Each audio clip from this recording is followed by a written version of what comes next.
Ito guys, ito talaga yung energy ng success, no? Magtatagumpay talaga kayo. Ito guys, parang nakikita mo na yung mga sakripisyo mo, worth it, no? Kumbaga sulit yung mga sakripisyo mo dahil sa mga tagumpay na matatamasa mo sa buhay or sa mga tagumpay na na-experience nyo sa buhay. Lalo na guys, yung mga malalayo sa pamilya, no? Kumbaga yung iba sa inyo, parang feeling ko, lalo na yung mga OFW, sila yung mga literal na malayo sa pamilya. O kaya naman yung mga tipong walang masyadong time sa pamilya kasi nagtatrabaho sa umaga, tas gabi na umuwi.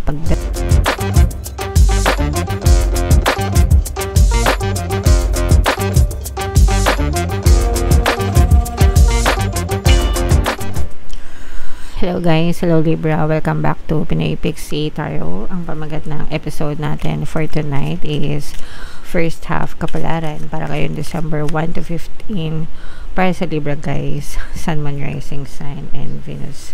Unahin natin tong deck na to, tingnan natin yung mga messages para sa inyo mga kapiksi. Lipat lang natin dito guys. Kung ano na lang yung makaresonate guys, take that message kasi hindi lahat ng mensahe ay mag-resonate sa inyo guys. So, unahin natin to. For some of you guys, no, maaring nabibiktima kayo ng pambubuli ng ibang tao. Pwedeng nabubuli kayo sa eskwelahan kung kayo ay mga estudyante pa. Nabubuli kayo sa workplace nyo kung kayo ay nagtatrabaho. Pwedeng sa sariling tahanan, minsan sa sariling bahay mismo. Nabubuli tayo ng mga kapatid natin or kapamilya natin, ganyan, di ba? Or pwede rin sa friendship, no? Minsan, nagiging biktima rin tayo ng pambubuli ng mga kaibigan natin, guys. Okay? So, you deserve what you tolerate, ika nga, no? Kung hinahayaan nyo sila na ganun-ganunin kayo, mga kapiksi, hindi nila titigilan yung mga ganun. So, paminsan-minsan matuto tayong lumaban. Hindi naman sa lumaban na violente or what, diba? Kausapin nyo ng masinsinan, diba? Ano bang problema mo? Bakit mo ba ako ginaganyan? And, paano ba natin to maayos? Paano ba natin to matitigilan, diba? Yung mga ganun. Kumprontahin nyo. Minsan kasi yung mga tao, takot lang yan sa konfrontasyon, no? Akala kasi nila, hindi tayo umiimik, kaya akala nila, kayang-kaya lang nila tayo. Pero kapag you stood up to them, diba? Harapin mo, kausapin mo ng tao sa tao. Huwag mo ipakita na natatakot ka. Become fearless, no? And, ipakita mo sa kanila na hindi ka dapat ginaganon, mga kapiksi. Okay? Kahit kapamilya nyo pa yan, kahit kadugo nyo pa yan, guys. And ito naman, ito guys, grabe, no? Kasi marami kayong pera dahil may 13th month kayo. So, yung mga bagay na gustong-gusto nyo bilhin, guys, pwedeng-pwede nyo nang afford nyo na or pwede nyo nang ma-afford na mabili, mga kapiksi. So, kung ano man yan, yung iba pinag-iipunan talaga mga material na bagay, sometimes travel, diba? Sometimes yung mga pang-travel, ganyan.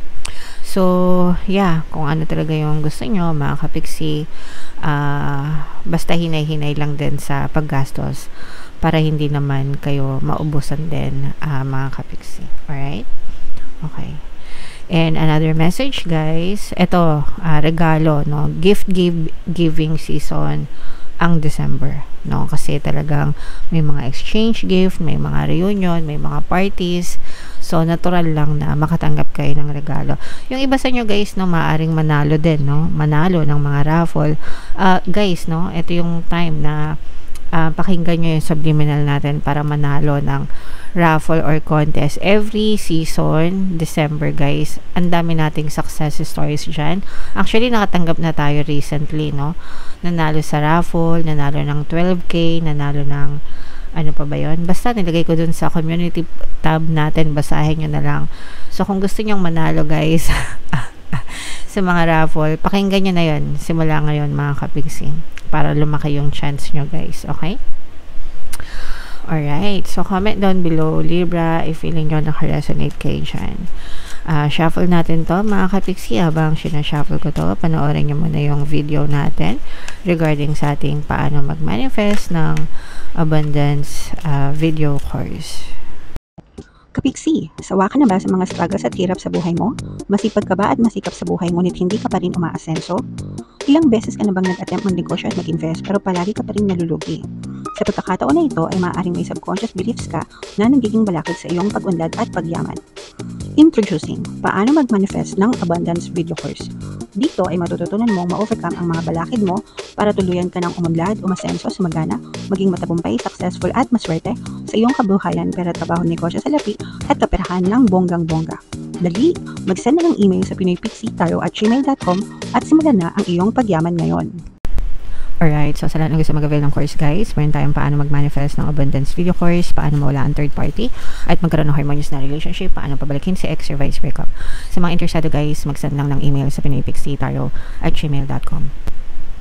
And sa mga naghahanap ng pampaswerte na lucky charms or lucky bracelet, aventurine, tsaka citrine yung recommended ko mga kapiksi, may makikita kayong mga link sa description box guys. So, Libra, kayo ay represent ng King of Swords. Latag natin yung spread nyo. Available na guys yung ating 2026 kapalaran. Punta na kayo sa homepage natin. Nandun yung reading nyo para sa bawat zodiac sign mga kapiksi. So, ito, this is both negative and positive mga kapiksi. Yung nakikita natin sa negative guys is, for some of you, parang maaari kayo magkaroon ng alitan mga kapiksi, no? Ito yung sinasabi natin. For some of you, parang nabubuli kayo, no? And, ito guys, parang feeling ko, puputulin nyo yung connection nyo sa ibang tao kasi nga nabubuli kayo, no? And para sa inyo, parang naiiyak kayo kasi for some of you, importante sa inyo yung mga tao na yon, pero parang dahil hindi nila kayo pinapahalagahan or parang nararamdaman mo na nabubuli kayo, kaya parang for you, mas okay na lumayo kayo, no? Parang para sa inyo, mas okay na iwasan nyo sila, layuan nyo sila kaysa sa magkasakitan pa kayo dahil sa pambubuli nila sa inyo mga kapiksi. So, kumbaga parang nagko-conflict, may conflict kayo kasi gusto nyo sila, mahal nyo sila, pero dahil hindi maganda yung ginagawa nila sa inyo, kailangan nyo putulin yung connection nyo sa kanila. So, yung ganun. Mga kapiksi, huwag nyo nang panghinayangan yung mga ganong klaseng connection guys, lalo na kung hindi naman mapapabuti para sa inyo mga kapiksi. Alright? And ito naman guys ay mga new beginnings, mga bagong simula. Actually may mga pinaplano kayo pero tinitimbang nyo pa yung mga consequence guys, no?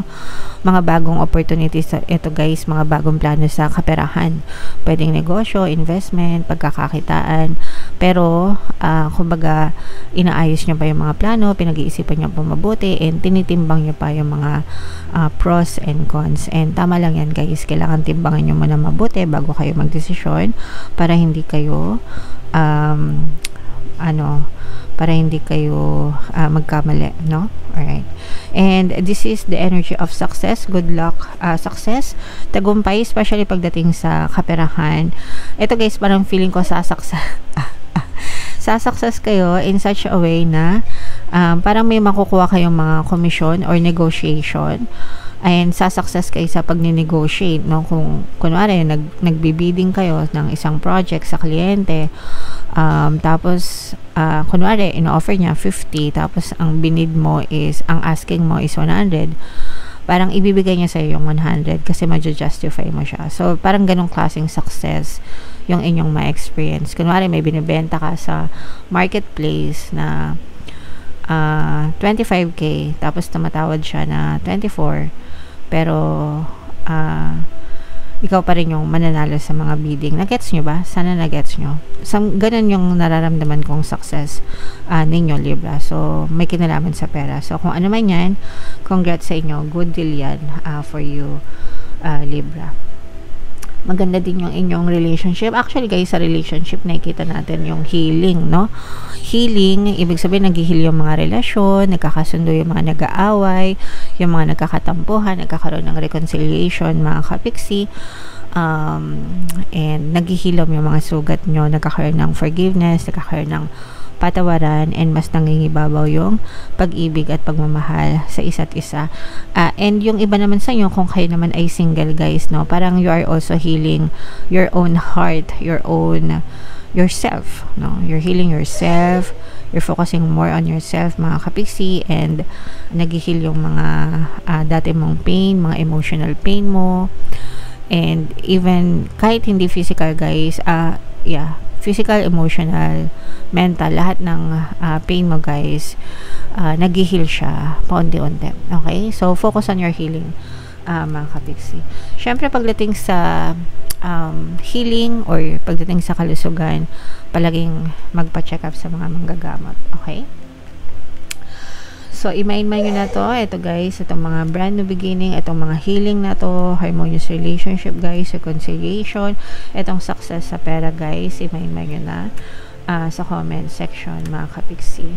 Meron ditong presence ng fire sign, Aries, Leo, Sagittarius.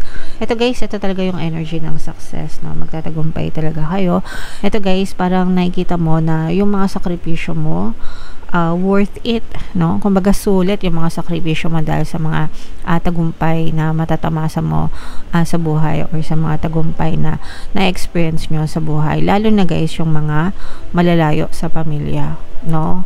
Kumbaga yung iba sa inyo, parang feeling ko, lalo na yung mga OFW, sila yung mga literal na malayo sa pamilya. O kaya naman yung mga tipong walang masyadong time sa pamilya kasi nagtatrabaho sa umaga, tas gabi na umuwi, pagdating tulog na yung mga anak, kinabukasan ganun ulit, bihira lang makasama yung pamilya kahit na palagi naman umuwi, no? For some of you, ganun yung mga sacrifices, pero sulit naman yung mga sakripisyo nyo, mga kapiksi, kasi nararamdaman nyo na unti-unti yung tagumpay nyo sa buhay, guys. Okay? And very harmonious yung inyong relationship, guys, no? Sabi ko nga, harmonious yung relationship, hindi lang sa romantic love, but even dun sa pamilya, bonding, ganyan. Happy family, abundance of love and happiness, punong-puno kayo ng pag-ibig, Libra. Alright? Okay. So, i-mind-mind nyo na lahat yan, guys, lahat ng success, lahat ng pag-ibig, i-mind-mind nyo na sa comment section, mga kapiksi. Bunot lang tayo ng additional message for you, Libra.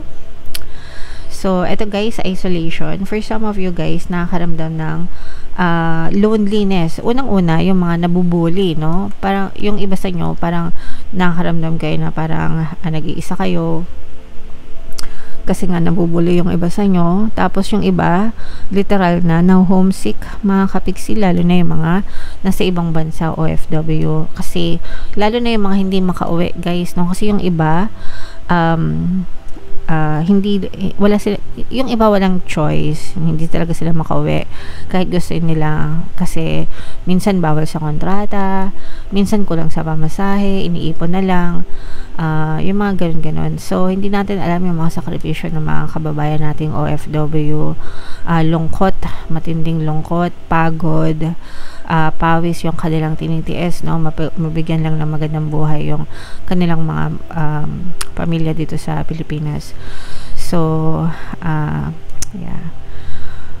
our prayers are with you, mga kapiksi. So huwag kayong mag-alala, guys, dadating din yung time na magkakasama-sama din kayo ng inyong mga pamilya. Yung iba naman, sabi ko nga, baka nabubuli kayo kaya medyo nalulungkot kayo. So humingi kayo ng tulong, guys, kung kinakailangan. Alright? So, yan ang messages para sa inyo, Libra. Comment down below if naka-resonate kayo, guys. Ito yung ating 2026 kapalaran. Ito naman yung ating success stories ng paano mag-manifest ng abundance video course. Click here to subscribe, guys. Thank you for liking, sharing, and subscribing. See you next time. I love you all. Have a nice day. Bye-bye.